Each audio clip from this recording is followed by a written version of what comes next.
আসসালামু আলাইকুম। আশা করি সকলে ভালো আছেন। আপনারা দেখছেন স্মার্ট আইডিয়া চ্যানেল। আজকে আমি আপনাদেরকে খুব গুরুত্বপূর্ণ একটা ভিডিও আপনাদের মাঝে শেয়ার করতেছি। তো ক্রোয়েশিয়াতে আপনার ভিসা হওয়ার পরে যদি আপনি ক্রোয়েশিয়াতে আসেন, ক্রোয়েশিয়াতে ভিসা হয়ে গেলে যে আপনি ক্রোয়েশিয়াতে ঢুকে গেলেন বিষয়টা এরকম না। তবে এই বিষয়টা সম্পর্কে একটু ক্লিয়ার করে বলতেছি, কারণ আপনি এয়ারপোর্টে যখন আসবেন, যখন আপনার কোম্পানি রিসিভ না করলে আপনি কি করবেন, আপনার করণীয় কি? যে কারণ আপনাকে কোম্পানি ভিসা দিয়ে নিয়ে আসছে, যদি এনারা কোম্পানি যদি আপনাকে রিসিভ না করে আপনি কি করবেন?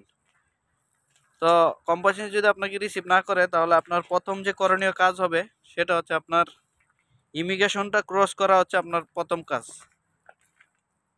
খুবই সেনসিটিভ একটা বিষয়, কারণ আপনাকে ইমিগ্রেশনটা ক্রস করতে হবে। ইমিগ্রেশন ক্রস করলে যখন ইমিগ্রেশন অফিসার আপনাকে কোনো কিছু জিজ্ঞেস করতে পারে, বা আপনি কোন কোম্পানিতে আসছেন, কোম্পানির নাম কি, আপনার কোন সিটিতে পারমিট, এই বিষয় সম্পর্কে আপনাকে যেটা বলবে আপনি স্ট্রেট ফরওয়ার্ড বলার চেষ্টা করবেন। কারণ আপনি যদি স্ট্রেট ফরওয়ার্ড বলেন, মানে খুব সুন্দরভাবে, কোনো নার্ভাস হওয়া যাবে না। যে প্রশ্নগুলো করে খুব সুন্দর মতো আপনি আনসার করতে হবে। যখন আপনি খুব সুন্দর মতো আনসার করবেন, তারা আপনাকে ইমিগ্রেশন পাস দিয়ে দেবে। এয়ারপোর্ট থেকে বের হওয়ার পর আপনি দেখতে পারবেন যে অনেকগুলো ট্যাক্সি সার্ভিস আছে, যার মাধ্যমে আপনি জাগ্রেব সেন্টারে চলে আসবেন। তার ভিতরে আপনি যদি সেন্ট্রাল ইউরোপে কোনো আপনার আত্মীয়-স্বজন, বন্ধু-বান্ধব বা যারাই থেকে থাকে তাদের সাথে আগেই কনট্যাক্ট করবেন, যে আসলে যদি আমার কোম্পানি রিসিভ না করে তাহলে কি হবে? কারণ এক্ষেত্রে যদি আপনার কোম্পানি রিসিভ করার সম্ভাবনা কম থাকে, বা আপনি যদি এজেন্সির বিষয়ে এসে থাকেন, তাহলে আপনার যত তাড়াতাড়ি সম্ভব ভিসা হওয়ার পরে যত তাড়াতাড়ি সম্ভব আপনি এই দেশে ঢুকে যাবেন। কারণ আপনার যখন ভিসার মেয়াদ থাকবে তখন কোনো সমস্যা হবে না। আপনি ভিসার মেয়াদ থাকলে আপনি সেন্ট্রাল ইউরোপের যেকোনো দেশে আপনি চাইলে চলে যেতে পারবেন। কিন্তু ভিসার মেয়াদ যখন কম থাকবে তখন হয়তো হ্যারাসমেন্টের শিকার হইতে পারেন। তো আপনি যদি দেশে এই ধরনের সমস্যা, প্রবলেম ক্রিয়েট হইতে পারে মনে হয়, তাহলে আপনার যারা সেন্ট্রাল ইউরোপে বন্ধু-বান্ধব যারা আছে তাদের সাথে আগেই কনট্যাক্ট করে, তাদের সাথে আগেই যোগাযোগ করে রাখবেন। এসে জাগ্রেব যে মেইন পয়েন্টের থেকে বাস স্টেশন আছে, এখান থেকে আপনার ইটালি, ফ্রান্স, মানে যেকোনো দেশে যেতে পারেন। হয়তো ২ ঘন্টা ৩ ঘন্টা পর বাস থাকে। আমি ইটালির বিষয়টা কনফার্ম জানি, কারণ ইটালির বাস ২ ঘন্টা পর পাওয়া যায়। তো বাস আছে, ট্রেন আছে, আপনি বাসে করে বা ট্রেনে করে যেকোনোভাবে যেতে পারবেন, কোনো সমস্যা নেই।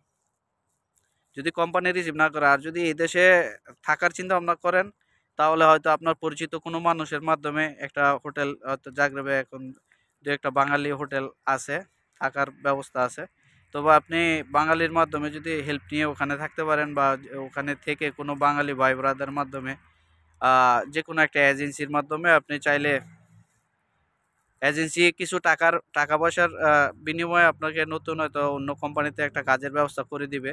সেক্ষেত্রে বিভিন্ন এজেন্সিও সম্ভবত ৩০০ ইউরোর মতো নেয়, নিয়ে আপনাকে নতুন যেকোনো একটা কোম্পানিতে হয়তো কাজে লাগায় দিতে পারে।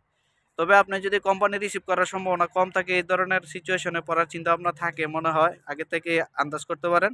সেক্ষেত্রে আপনি কিছু সাথে ইউরো একটু বেশি করে নিয়ে আসবেন, ৫০০-৬০০ ইউরো নিয়ে আসবেন সাথে করে, তাহলে আপনার প্রবলেমটা অনেক অংশেই কমে যাবে। কারণ কোম্পানি রিসিভ না করলে আপনি যদি এখানে থাকতে চান, তাহলে তো অবশ্যই ভাই নিজের থাকার খরচ নিজেই চালাইতে হবে। আর আপনি যে এজেন্সি বা যে এজেন্সির মাধ্যমে, বা বাংলায় যেটা বলে দালাল, যে দালালের মাধ্যমে আসেন, তার সাথে কন্ট্যাক্ট করে আসলে সবচেয়ে বেশি বেটার হয়।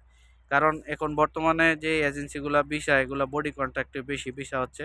কারণ পারমিট টাকার বিনিময়ে কিনে আপনার এই পারমিটে এই ভিসাগুলা হচ্ছে। তো আপনার এয়ারপোর্টটা ক্রস করার পরে মেইন হচ্ছে আপনার ঢোকাটা হচ্ছে মেইন। আপনার কোম্পানি রিসিভ করলো কিনা না করলো সেটা মেইন বড় বিষয় না। আপনার যে কোনো দেশে যান ইউরোপে, আপনি যদি একবার এন্ট্রি করতে পারেন, ইনশাল্লাহ ভিতরে ঢোকার পরে আর কোনো সমস্যা নেই। মেইন হচ্ছে আপনি এয়ারপোর্ট ক্রস করে ভিতরে যদি ঢুকে যান, প্রবলেম সমস্যা যতই ক্রিয়েট হোক, ইনশাল্লাহ একটা না একটা গতি আপনার হবেই। এটা হচ্ছে বড় কথা। ঠিক আছে? তো আমি বুঝাইতে চাচ্ছিলাম যে আসলে কোম্পানি রিসিভ না করলে আপনি কি করবেন? কোম্পানি রিসিভ যদি আপনাকে না করে, তাহলে আপনার মেইন হচ্ছে ইমিগ্রেশনটা পাস হওয়া। ইমিগ্রেশন পাস হইলে আর কোনো সমস্যা না। আপনি ইউরোপের ভিতরে ঢুকে গেলে ইনশাল্লাহ, আর ভিসার মেয়াদ থাকতে থাকতে আপনি চাইলে সেন্ট্রাল ইউরোপের যেকোনো দেশে চলে যেতে পারবেন। ট্রেনে করে বা বাসে করে যাইতে পারবেন, কোনো সমস্যা নেই ইনশাল্লাহ। তো যারা এই ধরনের সিচুয়েশনে পড়বেন, ইনশাল্লাহ চেষ্টা করবেন যেন আগে থেকে যে এজেন্সির মাধ্যমে ভিসা হয় তাদের সাথে যোগাযোগ করে আসার জন্য। ইনশাল্লাহ সবাই ভালো থাকবেন। আমি আসলে এয়ারপোর্ট থেকে যদি কোম্পানি রিসিভ না করে করণীয় কি সেই বিষয়ে একটু বলার চেষ্টা করেছি।